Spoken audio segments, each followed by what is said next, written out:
Good morning, everybody, and welcome to another highlight of civilization. It's called Coffee with Scott Adams, and aren't you lucky to have stumbled upon it, or possibly through your own intelligence, hard work, and good looks, you found it on your own.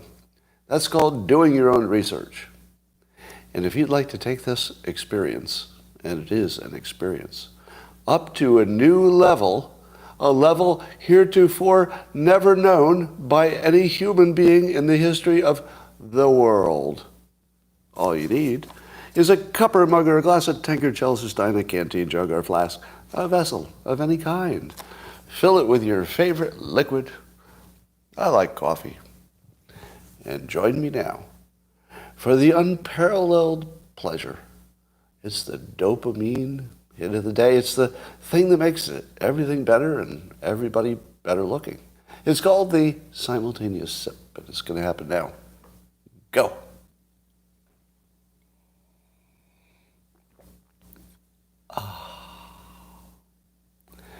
Well, I saw a comment on Locals just now. There's somebody doing this who uses a cup and a saucer. Oh, a mug's not good enough for you. You got your cup and your saucer. All right. Well, someday maybe the rest of us will come up to your level. Saucers it is. Just imagine that. Someday I will have a saucer. Well, let's talk about the news. I would like to publicly congratulate Brian Stelter. Now, as you know, he's leaving his position as CNN on reliable sources. I guess the ratings were not that good, but I would like to congratulate Brian Stelter for being the only person to ever leave CNN for a non-penis related reason. So that feels like a step in the right direction. Do you remember a story, it wasn't that long ago, about this? There was a CEO named Dan Price, and he had decided that the lowest paid person in his company would get a minimum of $70,000. And so when he made that change, people said, "My God, you are amazing. You're amazing." And so for a long time, he was hailed as a hero. But there seems to be a string of sexual assault charges against him. Let me see if I could have predicted that was going to happen. Famous, young, unusually good-looking CEO. I think he's single. What do you think is going to happen when a young, good-looking, powerful guy gets a lot of attention? I don't know. I feel like some sexual impropriety accusations are going to come out of that situation. But what I say about him, Dan Price, is, and I don't mean this to be too cutting or too cruel, but Dan Price, you're no Brian Stelter. You're no Brian Stelter. Because he managed to go through an entire CNN career without any accusations of sexual impropriety. Now, that could be either good or bad, depending on your point of view. But let's say that it's good that he didn't do it. I'm going to say this again, because no matter how many times I say it, it can't be heard. I love this category of communication. It's sort of a little hobby of mine. Things that can be said, but they can't be heard. What would be an example of something you could say, but nobody could hear? Lots of things. It's basically everything that doesn't agree with your opinion. I could say it all day long, but you're not really going to hear it. It's going to change on the way in. And here's one of those. The people on the left and the people on the right don't have much of a problem with each other. It's just the news. It's just the news. When I say just, let's say 95%. 95% of it is the news telling you that you're mad at the other side, and then highlighting the people who get the best zingers in on the other side, and then highlight the people who are getting the best singers from their other side. When was the last time you had an actual, unhealthy experience with just a regular person? And if you did, was the reason that you had an unpleasant experience because you could tell that that person had been hypnotized by the fake news, right? If you show me somebody who doesn't follow any news whatsoever, and I don't care what their political leaning is, I don't care how left they are, show me I'll just use an old term, show me some hippie who doesn't own a television and hasn't watched the news in 20 years, and I'll show you somebody I can get along with great. No problem at all. You put me with a bunch of hippies, I love them. I love them.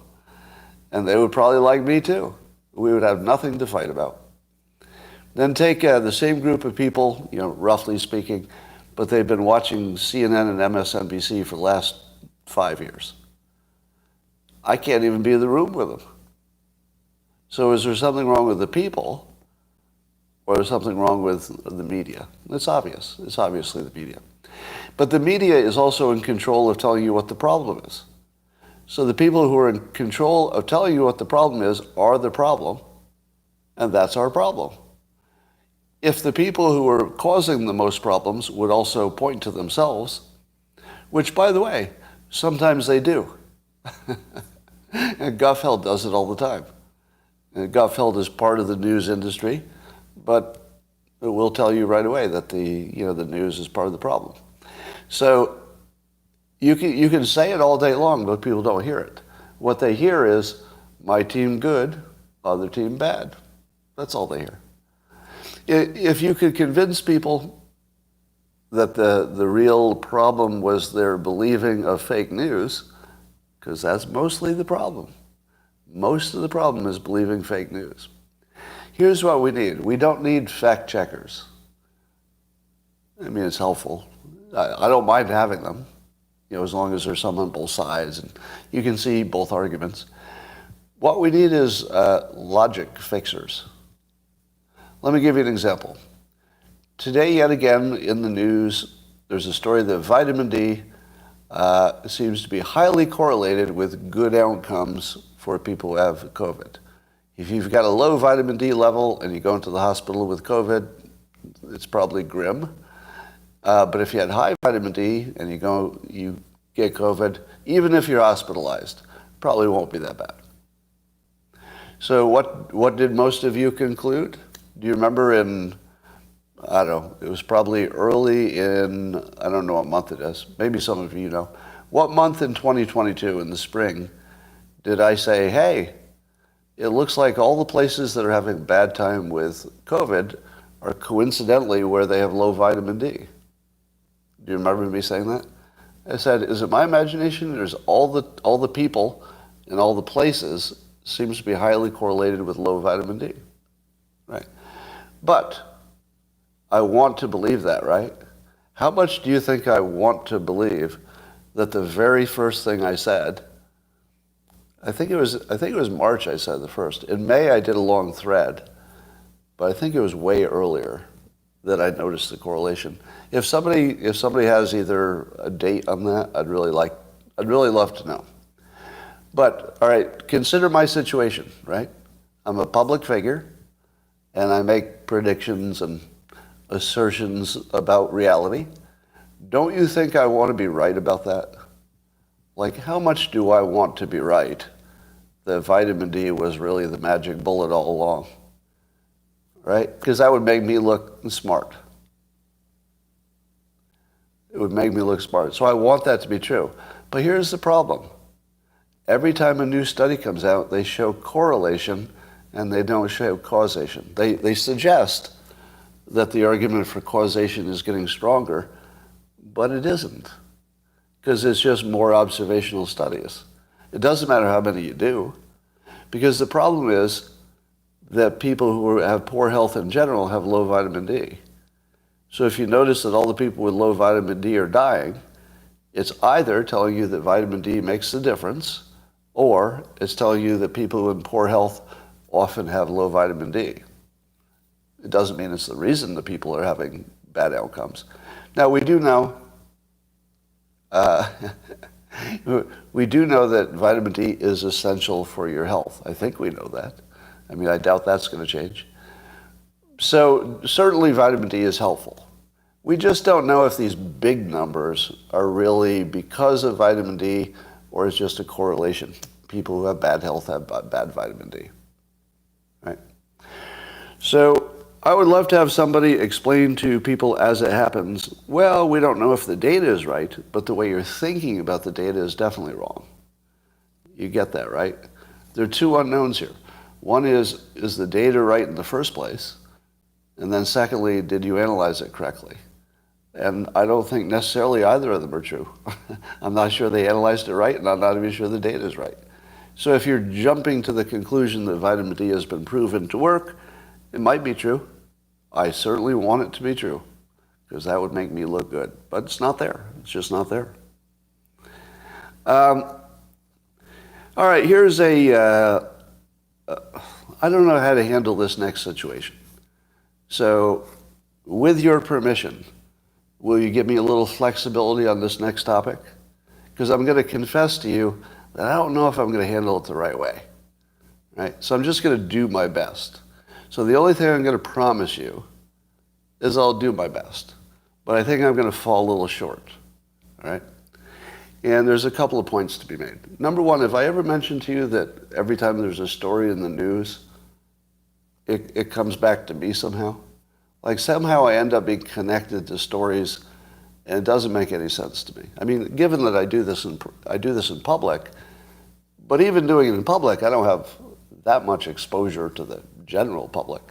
But the number of times that I have some kind of connection to something in the news is just weird. It's just weird. All right, here's the story. So you know that Sam Harris was getting some pushback for some things he said about Trump. And here's what happened yesterday. I got a longish message from Sam Harris, private message, in which he explained his position better. Now here's my problem. What the hell do I do now? It was a private message, right? It was a private message, but I thought it was an important one. In other words, wouldn't you like to know his argument? I don't know if he's made the argument exactly that way anywhere else. So here's what I don't want to do. I don't want to read you his message because it was a private message. But I also don't want him to be sitting out there having offered something like a defense to somebody who's been talking about him in public and just leave him exposed. Because the worst thing would be for me to paraphrase him and then argue against him when he's not here to defend himself. And by the way, I probably shouldn't tell you what he said to me privately, right? Even though it was related to a public discussion. All right? So I'm uncomfortable telling you what he said, but I thought I would do it this way. So here's the way I'm going to approach it. Do you remember I told you that one way to see if you're in cognitive dissonance yourself is see if you can defend somebody else's argument that you disagree with. If you can take the other person's argument and give it in a reasonable way that's close enough to their argument, then you're probably not in cognitive dissonance. You're probably just valuing things differently. Maybe your risk assessment's a little different, that sort of thing. All right. So I'm going to argue Sam Harris's point to support it. All right. So I'm not going to debate it. I'm going to try to support it, and then you can see if there's any holes. And I'll do the best I can. Right. So I'm going to try to actually support it. I'm not going to try to make him look bad by giving the weak version. At least I'm not going to try to do that. So if that happens, that would be a mistake. All right? Number one, does Sam Harris think that Trump is like Hitler or in that class of danger? What do you think? You've seen his public statements. Do you think that he believes that? Now, you might remember that prior to Trump being elected, I think it was prior to, was it just after or prior? But there was a point when I was talking to Sam Harris on his podcast that he made a let's say almost an offhand Hitler analogy to Trump. So we do know that there's at least some statement in which he's made that reference, right? So some of you are confirming that you've heard him make that reference. Now, in his message to me, he said that he does not think that Trump is in that category with Hitler. That Hitler occupies a completely different category of danger. And so I'm gonna say that it was hyperbole that he ever compared Trump to Hitler, but also early on you could say there's that risk, but now that Trump has served one complete term, one would have to reassess that risk. Are you right? Are you with me so far? Would you give me this following point, that no matter what Sam Harris or anybody else said about Trump early in his term or before he was elected, that could now be discarded? Would you agree? Because what you thought would happen has to give way to 4 years of experience. And I would say that Sam Harris would be on the same page. I would say that he would value the 4 years that we observed as a higher truth than guessing what would happen, right? So I would say you, all of you, and he are on the same page on that you would put a higher value on actual experience than guessing, okay? Now, having seen Trump perform for 4 years, I accept Sam's statement that there's nothing Hitler-looking per se in that. You know, there's not going to be a roundup of people. He's not going to start a nuclear war for, any obvious reason. And that being tough on crime and tough on immigration is not really Hitler.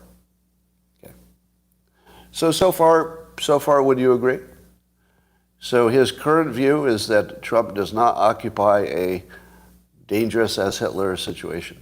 Would you accept that that's a reasonable evolution of opinion from, well, we don't know what risk he poses, all the way to, well, we saw 4 years. I still have my issues, but it's not a Hitler problem. Would you accept that? I do. I think that would be a reasonable evolution of opinion based on evolving information. Now, what problems does Sam still have?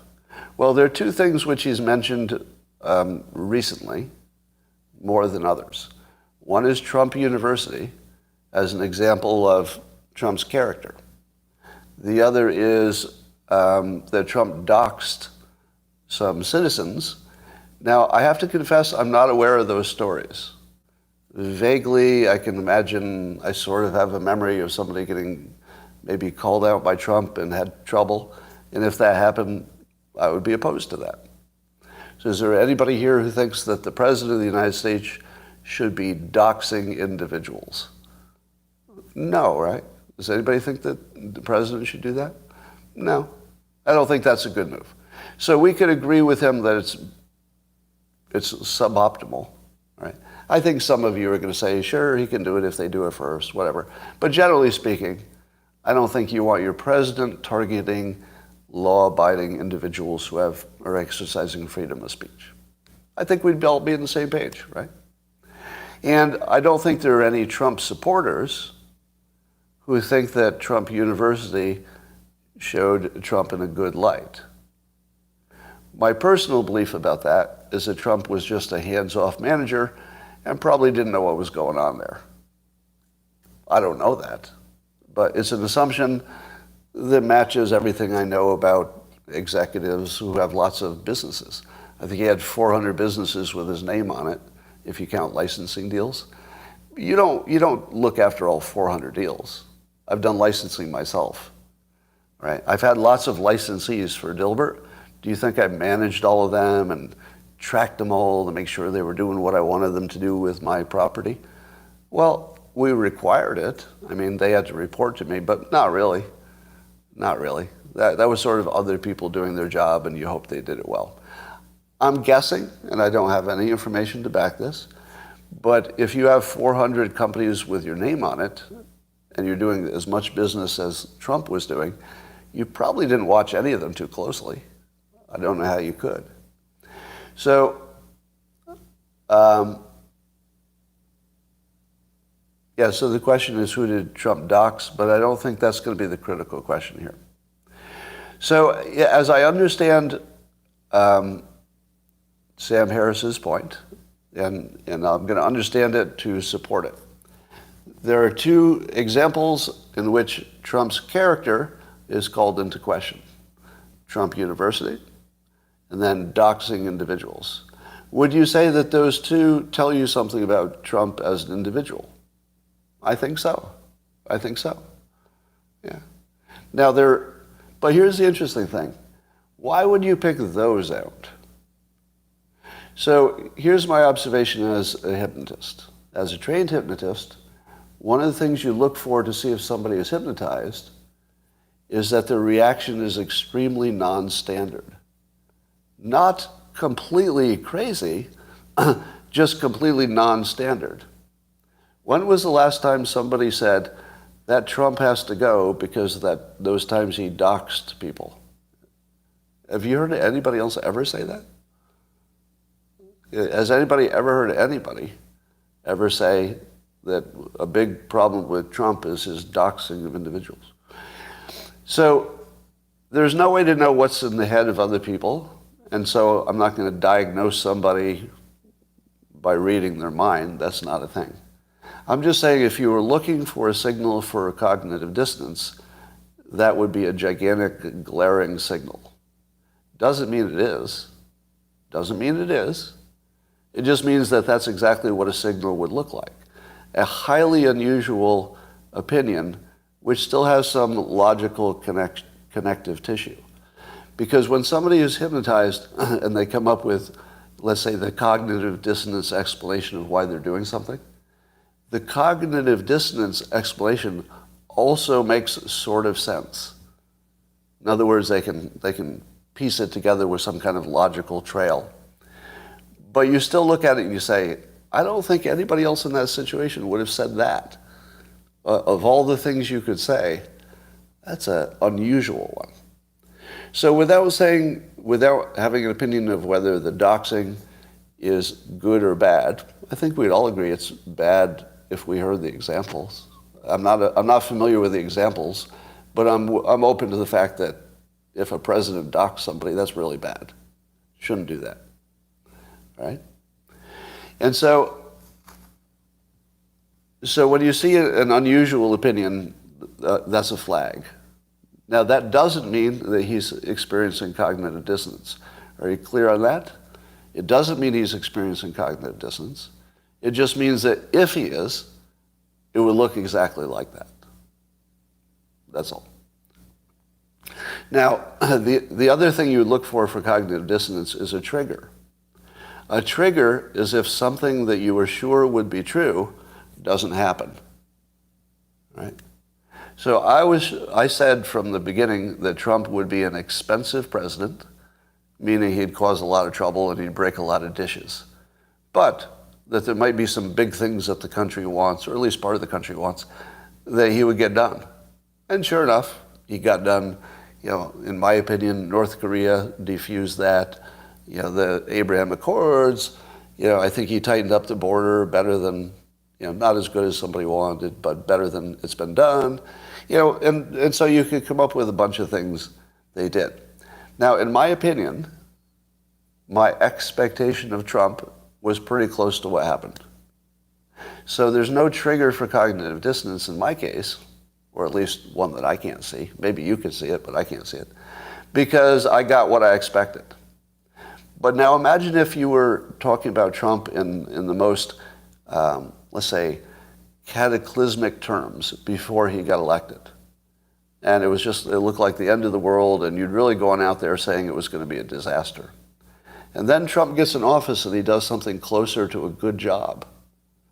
Not at all what it looked like it was going to be if you were a critic. That's a trigger. That's a perfect trigger. That's a textbook trigger for cognitive dissonance. What you expected is wildly different than what you got. And that wasn't true for Republicans. Republicans expected a set of behaviors from Trump, and they got them. For the most part, they got exactly what they expected. There's no trigger there. It's only the people who are surprised who are triggered. So that doesn't mean he's experiencing cognitive dissonance. It just means it would look exactly like that if he were. That's all you can say. But let me take his argument and finish it, because there's something to it. And he goes on to say that, Trump's, what he would say is obvious character failings, as evidenced by Trump University, this is Sam's argument, and as evidenced by doxing and other behaviors that look cowardly and or selfish. That those are dangerous characteristics to have in a president, but nothing like the danger of a Hitler. And so, when Sam says he's not too concerned that maybe the Hunter Biden laptop story got suppressed for the purpose of helping Trump lose the election, that maybe that's not that different than the Wiener laptop coming out that may have helped Trump get elected, hypothetically. So if you said to me, well, those things are about equal, maybe it would be better if neither of them happened, but they're not that different in impact. That's not crazy. That's not crazy. If you put yourself in the other situation, if you knew that the only thing that kept Hillary Clinton out of office was some sketchy stuff in the news, in fact, maybe that is exactly what happened. We don't know. But if you knew that's the only thing that kept her out of office and you were a Republican, how concerned would you be? You wouldn't be that concerned. Now, I don't want to speak for you, but on average, people are willing to accept a little imperfection on their own team if they get what they want. That's pretty normal, right? So I think it's pretty normal for somebody to say, I would have accepted a little imperfection to get the outcome I wanted, because I think a different president makes a big difference. Now, what about Sam Harris also famously said that he had, I forget the exact words, but in some ways more respect for Osama bin Laden than for Trump. But this has to be understood in terms of an intellectual argument, right? As soon as you put it into an emotional argument, it makes your head explode. No, bin Laden's a monster. Trump's just a politician. No. But that's not what he was talking about. He's not talking about, bin Laden directly murdering people versus Trump having a policy he doesn't like. The point was that bin Laden was operating on principle. It just happened to be a principle that we hate, right? But he was sort of internally consistent with his Islamic beliefs, at least the extremist Islamic beliefs. Whereas Sam's point is that Trump is not moored to any moral or ethical foundation, and therefore he's a little more unpredictable and likely to operate for his own best interest in any given situation. So do you think that it's dangerous to have somebody you can't predict as president? Because he's going to sort of go where the self-interest goes. That's not a terrible argument. Now, I could counter the argument, but I'm not going to do that in this conversation. Because this conversation is to see if I can explain his argument in a way that makes it make sense without making it sound crazy. And I think that his argument is not crazy if you accept the following clarifications which he has provided. Clarification number one, he does not believe that Trump is dangerous like a Hitler would be. He believes he's unpredictable because he's not moored to a moral, ethical foundation. I accept that. If I were arguing against it, which I'm not going to do today, I would say something about the presidency has more transparency than most things, and that he's offered to give us those services on our behalf, and we can watch it happen while it's happening. Right? But there's not that much transparency, so there's always an issue. And so if I take Sam's argument, I'd say there's not that much transparency. There's not enough, because we still wonder what happens behind closed doors and stuff. But it's not a bad argument. So if you allow that the bin Laden argument was just an intellectual exercise, which is what it was, that's fine. It's just an intellectual exercise. If you allow that the Hitler stuff was just hyperbole, and also has given way to experience, we've seen what Trump can and cannot do in office, I don't think Sam's opinion is as crazy as you do.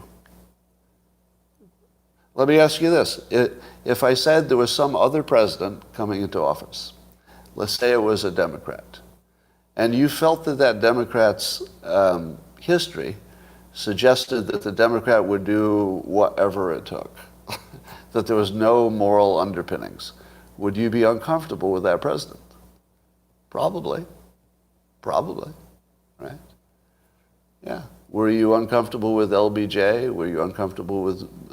I'm not sure about Bill Clinton. I'm not going to go that far. I have a different opinion about Hillary than I do about Bill. I think Bill Clinton was a solid president. That's my opinion. I think he was a solid president. Yeah, and I'm not looking for an argument on that. You know, people can disagree on stuff like that. All right. So, how'd I do? How'd I do? You don't have to agree with my argument, but do you think that I've made Sam Harris's point look reasonable?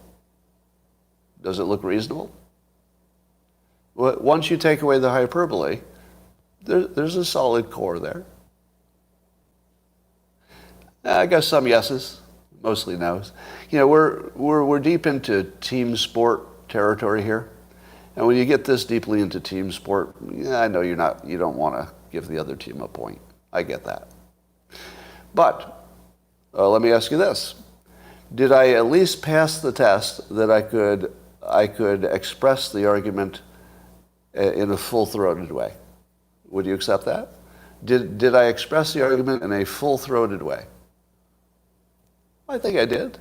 I think I did. Now, that would suggest that I don't have cognitive dissonance. And again, this is a rule of thumb. It's not like some scientific guarantee. But the strong indication is that I can tell his argument and I don't have an unusual opinion about things. All right? So, I feel good about that.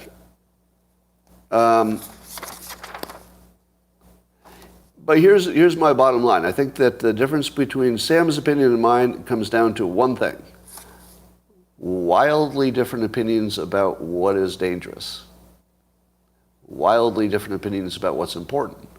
For example, I would say that the 50 intelligence agents lying about Hunter's laptop destroys the credibility of our most important systems and also reveals that they're corrupt. And I would put that in terms of a scale of 1 to 10, that's like a 9 in terms of how bad that is. That's like a 9.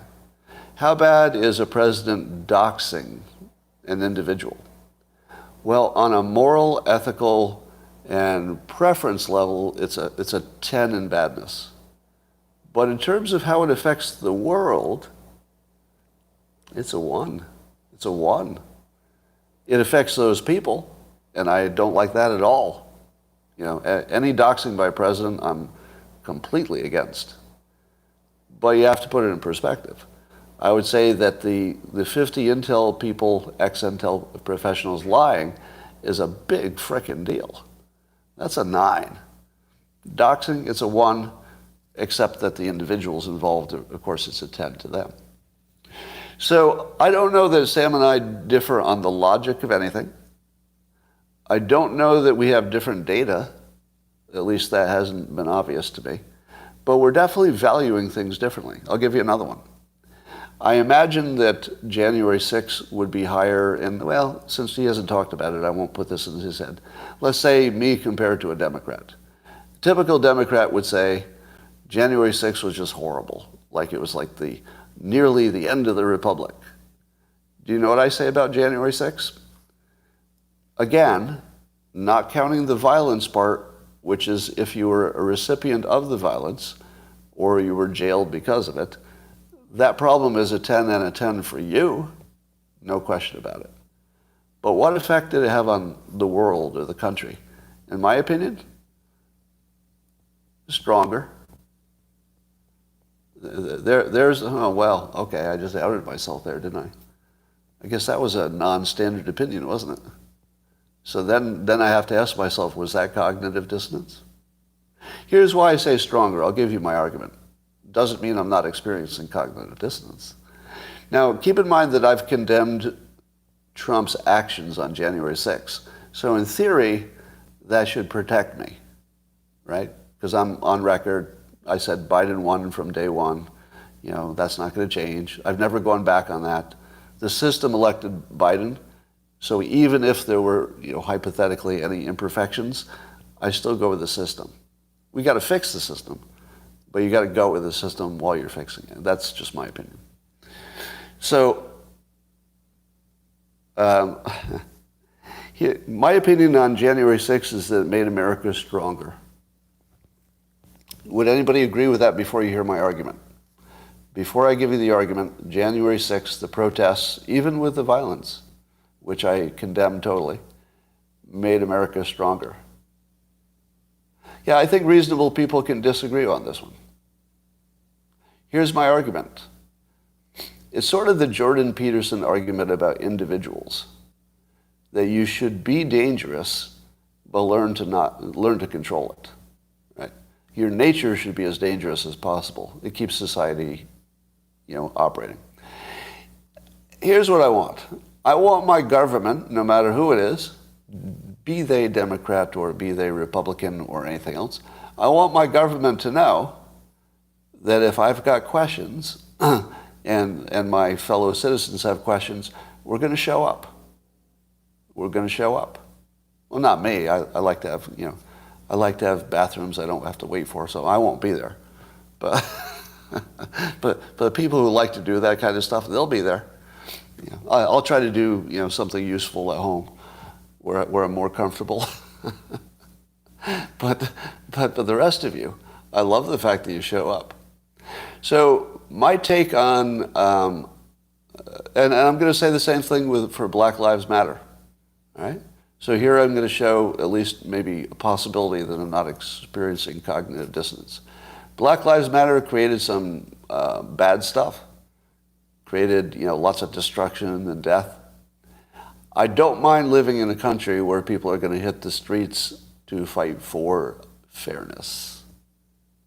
I don't hate that. I hate all the violence. I hate the disruption.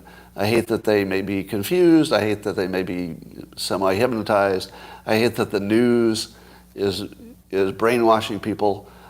I don't know that the protests were useful. So I'm not saying they were useful. So I'm going to make a real strong distinction. I don't think necessarily that January 6th was useful, and I don't think that the BLM protests were useful in the end. But do you want to live in a country that won't do that? I don't. I want to live in a country where if the Republicans think something went wrong, they're in the streets. And I want to live in a country, you might not like this, where if the Democrats think something is just terribly wrong, they're going to hit the streets. Right? So give me the country that protests. Thank you very much. And let them go wild, let them make their case, and let them see if they can, you know, prevail. Because you have seen cases where protests turn into something good, let's say civil rights. You've seen them where they don't turn into anything good, let's say Antifa. But I still want to live in this country. I still want to live where people will take to the streets. All right. So I just value things completely different than other people, and therefore we can get to different conclusions. All right. While I'm defending people that you might not want me to defend, let me throw another one in the mix.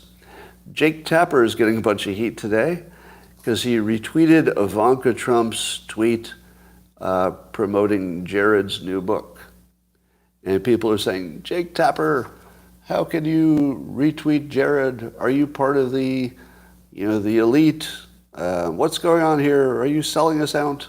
Say the CNN observers. To which I would like to add the following context. I also plugged Jake Tapper's book when it came out. It's an author thing. That's all it is. As soon as you think this is more than one author being, let's say, professionally courteous and maybe thinks that the audience would be interested in the book, it's not an endorsement of the person. It's not an endorsement of all that person has done. It's more like, I wrote a book, you wrote a book, I'll bet your book is interesting. Maybe other people would like it too. That's it. Right. All right. Authors promote other people's books. It doesn't mean anything. Scott is waffling again. What the fuck am I waffling about? Somebody says I'm waffling. I don't think I've waffled less on any live stream than today. So you could have your own opinions about Jake Tapper's politics and performance, etc., but let the guy promote a book from anybody, right? Just let him promote a book. Because, and I like to say this every few months at least, I insist on the right of association. I insist, as a citizen of the United States, on the right of free association. If I want to talk to the worst person in the world and get a selfie with that person, I'm going to do it. And I don't care what your opinion is. And I'm never going to care what your opinion is. If I want to tweet somebody's book and you don't like their politics, but I think the book is interesting, I'm going to tweet that book. Right? There's nothing you're going to do to talk me out of that behavior. So freedom of association, there is no wiggle room. That one's an absolute and can't ever change. All right. Bill Maher continues to be interesting politically. And he noted on his show that 85% of the people Trump endorsed for the primaries won. 85%. And he said, quote, say what you want about Mr. Evil, meaning Trump, but boy, what a politician. I mean, that's impressive in an evil way, but still impressive. So, do you remember when Trump first announced? Do you remember what I seem to be completely alone in the United States saying? And I wrote a blog post called Clown Genius. He was being called a clown, and I said, you better watch out for the clown, because this clown is a genius, persuasion-wise. And then the clown became the president of the United States. And then, even out of office, he influenced, 85% of the primaries. Now, can we give me some credit for calling on day one, the first one, at least maybe not the first one, but among the first, to say there's something going on with this guy, right?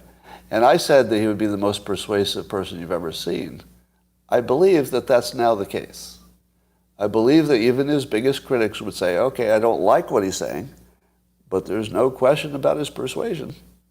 He's got the entire package. He does, the whole package.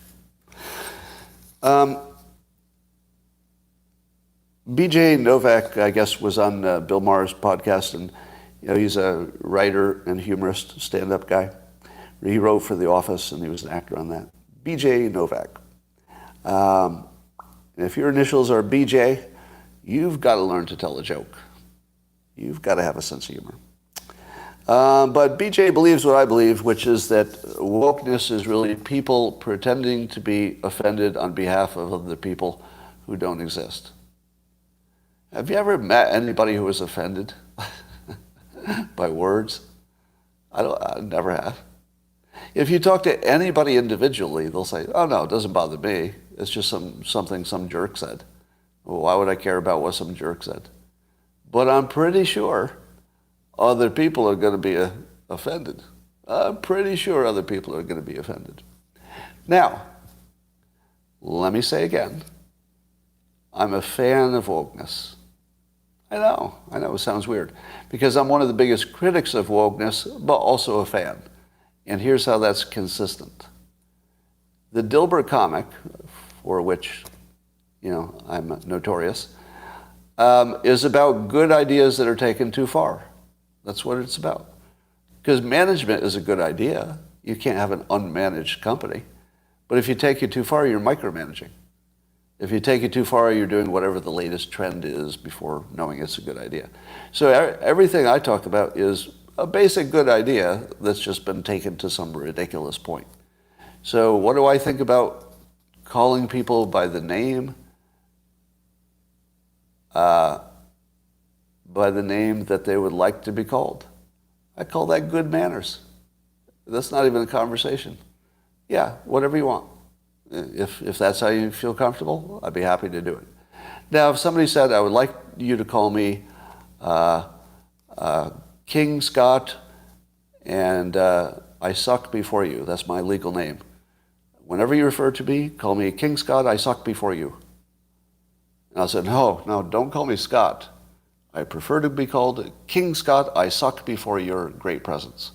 That's my full name. Now, that would be too far. Right? So there's got to be some limits on wokeness. But I don't mind anybody has a he, her preference. But as I've said before, and I will say a million times, said before and I'll say it a million times, in return for my flexibility and my attempt to have good manners and treat people the way they would like to be treated, you're going to have to give me a break if I get it wrong. And I am not going to take any wiggle on that. If I get one wrong, I misgender you, whatever, and you've got a problem with that, if you correct me, I will take that under advisement and hope to do better. If you attack me, fuck you. Everybody makes mistakes. Fuck you if you attack me for that mistake, because I don't have bad intentions. Right? You can attack people for bad intentions.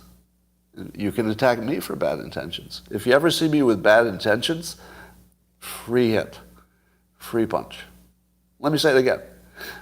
If you ever are sure, I'd hope you'd be sure about it. Don't guess. But if you ever see me having bad intentions, free punch. Come at me as hard as you want. Right? I try not to do that. I don't think I ever have, but try not to. All right. So let's keep pretending there are people who are offended when none of us have ever met any. And by the way, if I ever do meet somebody who's offended by that kind of stuff, I don't really want to be their friend. I wouldn't spend a minute with somebody who's offended by stuff like that, because it's just going to come back to you. Basically, somebody who's offended by words is just telling you you don't want to interact with them in any way at all. Just run away. All right. I'm seeing some graphs again that people are saying that the vaccinations are hurting people because there are more people hospitalized who are vaxxed than unvaxxed. How many times do we have to go over this? That the population of people who got vaccinated are by nature the weakest ones. So, of course, the vaccinated would have more hospitalizations. It's exactly what you would expect, but it's being used as proof that vaccinations are hurting you. Now, let me be very clear. I don't know. I don't believe any data about vaccinations. None. There's basically nothing about the pandemic that I believe. Because we've been fooled so many times that as soon as you think you know something, you're like, well, got disappointed there. Now, I don't know if vaccinations helped or hurt, but I'm going to tell you what I think my scorecard is. All right? This will offend you greatly. I'm going to say again that I had the best pandemic predictions by far. In my opinion, nobody came close. But I won't get any agreement on that because people still disagree what's true. As long as we're disagreeing about what's true, then you can't say who had good predictions. But mine are shaping up to be the truest so far. Let me give you some ideas. So in early 2020, I said vitamin D looked like it was crucial in COVID. I just told you that I don't think the studies have proven it, but they're all leaning in that direction, right? So if that turned out to be true, or even just a correlation that was important, I'd say I got that one early and correctly. But it's definitely not confirmed that boosting your levels would help you with COVID. It might be later. I predicted that the vaccines wouldn't work. All right. Now, a lot of people believe I did the opposite. But when it was first announced, the experts said, we've been working for decades, we're not even close. So I said, well, if the experts think it can't be done, I'll go with the experts. Now, I don't always go with the experts, but in that case, I did. And sure enough, the vaccinations did not work as vaccinations. But I said at the time that we're probably going to come up with better therapeutics. I would say I had one of the best predictions that the vaccines wouldn't work as vaccinations, but that we would come up with strong therapeutics, which I believe we have. Then we see the latest studies that say ivermectin did not work. Am I ready to conclude that ivermectin could not have worked under any combination of when you gave it, who you gave it to, or in any combination of anything else? That, I would say, is unknown. But I said, don't buy into ivermectin right away. I said, wait for studies, and every day that goes by without confirmation, you should lower your odds of it working. So I did the same thing with hydroxychloroquine as with ivermectin. I started with, well, there's some indication it might work and it doesn't hurt you. Why not? But then every time some data came in that made it look like maybe it wasn't working, I lowered my percentage likelihood until I got down to about 10%, and that's where I stopped. So that's where I have it. Hydroxychloroquine and ivermectin, somewhere no more than 10% possibility that they ever could have worked in the right dosage, with the right combination, with the right people at the right time, that sort of thing. So I think I had the best ivermectin and hydroxychloroquine predictions. Still admitting, we don't know if they worked. Are you okay with that? That at this moment, we still don't know. But all of the information is leaning in one direction, which is the direction I was going at the same time.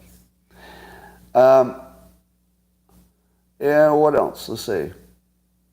Yeah, I would say that, and then we don't want to talk about masks, but I believe the only person in the country who said that Fauci was lying when he said masks don't work.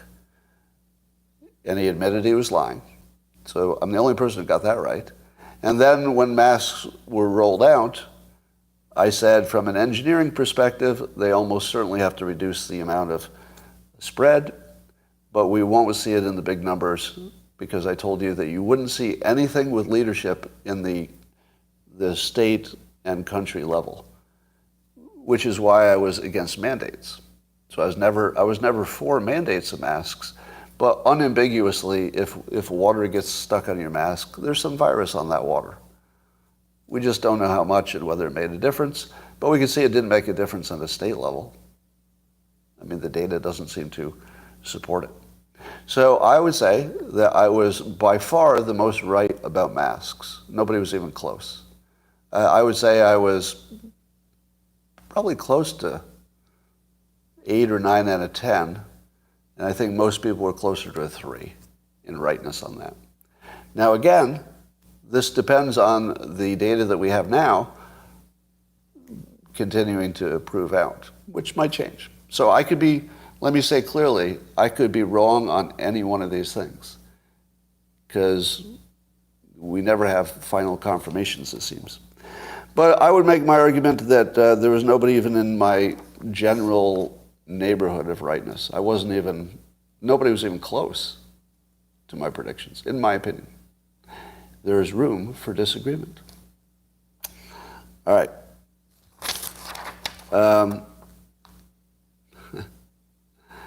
So I asked this question on Twitter a few times, and I think I have an answer now. About the Mar-a-Lago information. And given that a president doesn't have any requirements for a process for declassifying, I asked the following question. If a president signals that something is declassified, is that good enough? And one way to signal it would be, take these top secret boxes and move them to Mar-a-Lago. To me, that's declassifying. Because it's clear that anybody would know that taking them to Mar-a-Lago takes them away from a secure place, and anybody could see them. So in my opinion, that would be declassification. And so I asked lawyers, because I'm not one, I said, can a president do any kind of signal at all, and would that count as declassification? And the lawyer said, what did the lawyer say? What do you think? Did the lawyer say that that's true, as long as he signals by his actions? The answer is yes. Yeah. The people who identified as lawyers said yes. He just has to signal it by his actions, and it's declassified. There isn't any legal risk here, is there? Because even if you allow that let's say you found the lawyer who disagrees. If most lawyers think it's totally legal, you're not going to get a jury to think it's illegal, right? If most lawyers think it's perfectly legal what you did, you're not going to get a jury, 12 people, to say it was illegal. It's just not going to happen. There's no legal risk here at all. Yes, sir? I don't see one. Unless it's a complete rigged trial, and I don't think that's going to happen because there's too much visibility. Yeah. Well, we're done with the declassification talk. All right. Lockheed Martin is putting into operation lasers on warships. So we've heard about lasers on jets. They're testing. But now they've got a laser they can put on a warship. So that's interesting. Do you know what we're going to have to use lasers for? I'll tell you the biggest use of lasers in the future. Shooting down drones. The small ones, not the big military ones. Those would be a little harder. But shooting down the small ones. And you know why you're going to have to shoot those down? Because we're probably about a year away from them being filled with fentanyl and becoming the primary terrorist weapon. Yeah. Now, I did write a book about that in 2003-ish. No, when was it? Somewhere around there. And it's called The Religion War.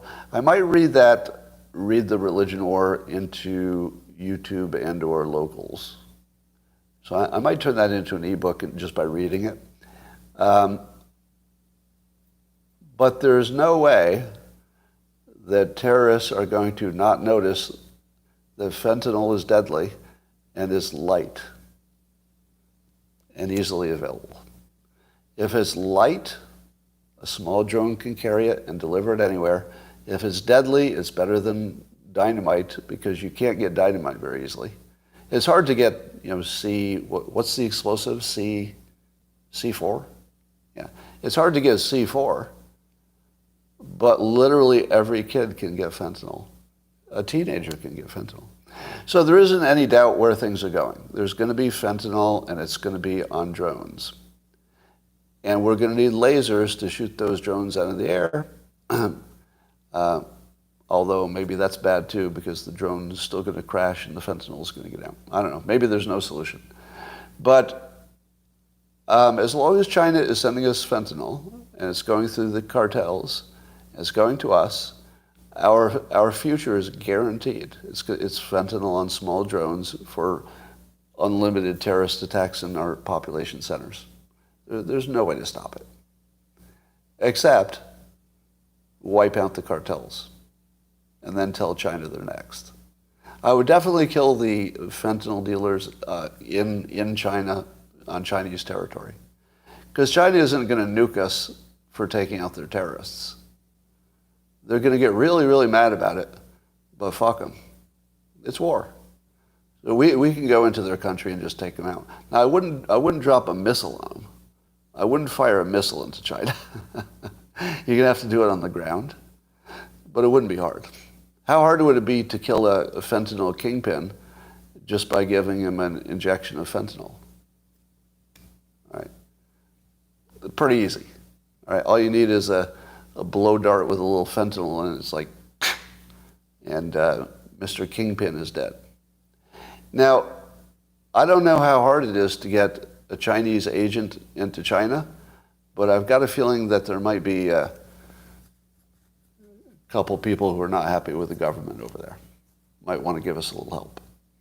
There might be somebody, blow darts with fentanyl, get over it. As long as the fentanyl's in the dart. Okay, it's not the safest thing anybody ever did, but murder is never really that safe. It really isn't. I'm going to make a prediction.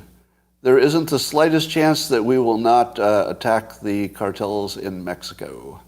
There isn't the slightest chance that's not going to happen. Because let me tell you what's going to happen.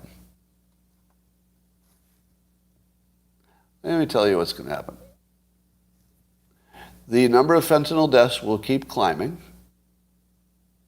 And at some point, you're all going to be where I am.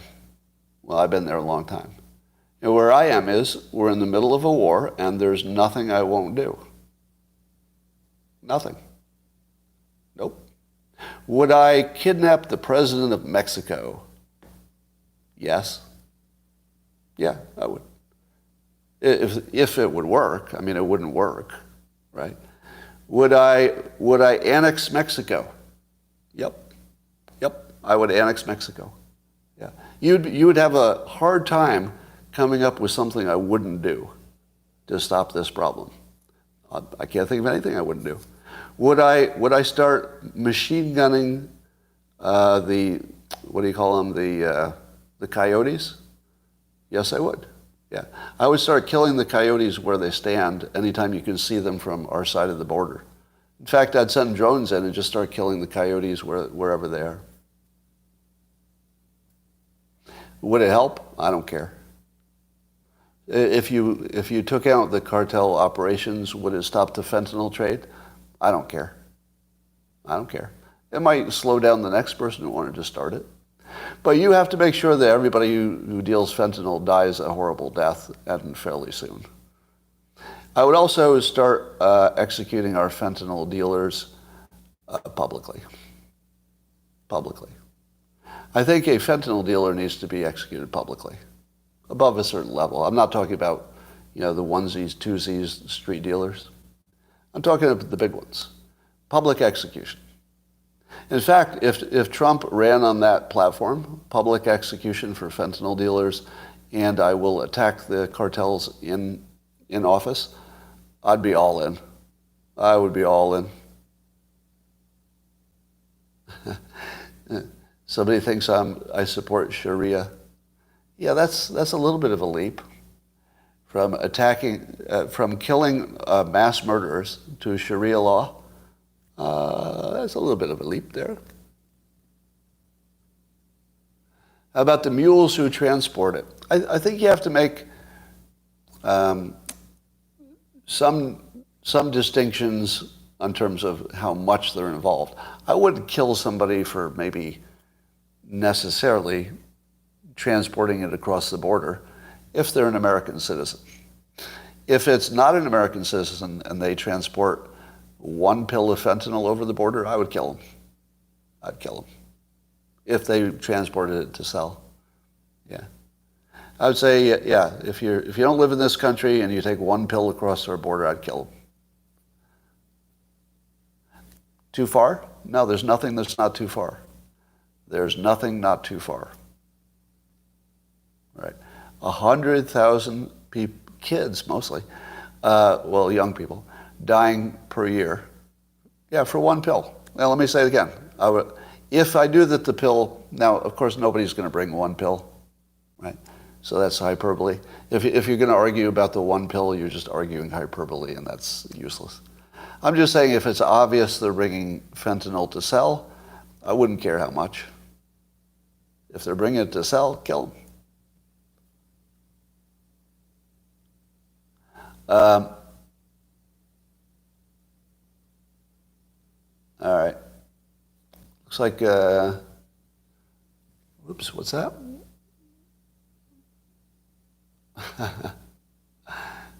The secret micro lesson, yes. All right. No more Pfizer commercials. Disproportionate punishment. Yeah. You know, when people are involved in mass murder, I believe that their own lives should be used for something useful. Not like if a regular criminal does something, just let the justice thing do its thing. But if you're a mass murderer, I think you should be killed in whatever way is the most useful to society. And if murdering you in public makes somebody else less likely to do it, okay. Yeah, if murdering somebody in a horrible way in front of the public, I would hang him. I'd hang him, actually. Because the visual of hanging is just really good. That's a good visual. Oh, actually, I take it back. No, you don't want to hang them because some of them would be black. So no hanging. No hanging. It's got to be something else. Public execution, but no hanging. Guillotine. Nah, too clean. Yeah.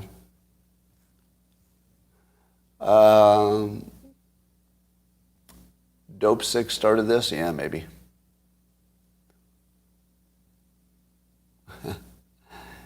Do you own a firearm? Why don't you sneak in my house and find out? Yeah, my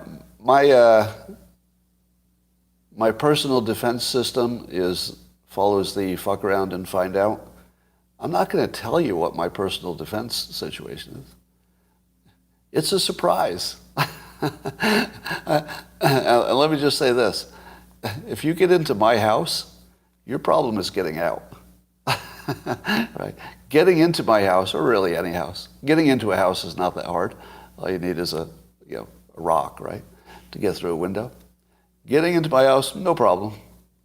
Getting out, good luck. That's all you need to know about my defense. All right. Sounds like a date. All right, everybody. Was this the best show you've ever seen? I think one more thing. Apparently, the web browser on TikTok app can track every keystroke made by its users. How incompetent is our government that they haven't banned TikTok? What is up with that? How incompetent that TikTok, which is clearly a military weapon, it's a military weapon that we're letting the Chinese use on our youth. And we're just like, oh, okay. Yeah, here you go. So TikTok has to be banned. I think Trump might be willing to do it, but he didn't. He didn't get it done. I don't know what the limitation is there. The big news is that Facebook and TikTok have banned controversial figure Andrew Tate. If you don't know who Andrew Tate is, you're lucky. But he's like the Andrew Dice Clay, but he's got more of a homoerotic vibe to his stuff. He's not gay, but he presents himself in sort of a homoerotic vibe. And he got kicked off of Facebook and Instagram, same company, for saying things which his fans say are just the truth. Now, do you remember that I said a while ago that no man could say what he's actually thinking? Like you couldn't survive if a man just said whatever he was thinking whenever he was thinking. Now, I'm not saying that I'm thinking what he's thinking. I'm just saying it's a good example of somebody who is trying to say what he's actually thinking in public. And he doesn't have a chance. Yeah, he got a big following. Do you know why he got over 4 million followers almost instantly? Is it because males disagreed with him? No, it's because they knew he was self-immolating by saying things that they sort of also believed or thought were true or rang true. Anyway, so so somebody's saying that that Cernovich likes him. I don't know if likes him is the right phrase, but again, my right of a free association is not just for me. If somebody I like or respect wants to spend some time with somebody I don't like or respect, that's fine. Because Cernovich, like me, exerts his complete right to associate with whoever he wants. Actually, it's one of the things I like most about him. In fact, he associated with me, Cernovich did, before I had much of a following on social media. And I think that was risky. So I'm never going to give somebody a hard problem for who they spend time with, endorse, prefer. That's all just their decisions.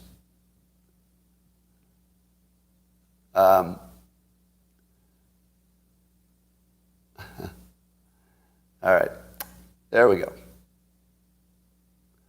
Hello from Nigeria. Yeah, we have to demand our freedom of association. There are exceptions? Really? Well, there would be maybe exceptions for what kind of time you spend with them, but not for a selfie. I don't have any exceptions for that.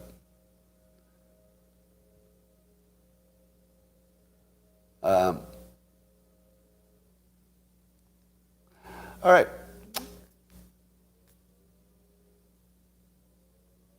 There's some Andrew Taint impersonator videos. All right, well, that's all I got for today. Would you agree that this is probably the best live stream you're ever going to see? Maybe in the history of all time. Yeah, very close to the best thing you'll ever see. All right. I did fix my Photoshop problem. There was a setting that changed somehow on its own. And the setting that changed seemed to have nothing to do with the brush tool. The brush tool has lots of settings in different places, and you have to find them all. So it's just a terrible interface problem. Yeah, so the computer works. That's the good news. And that's all for now. I'll talk to you later. You too.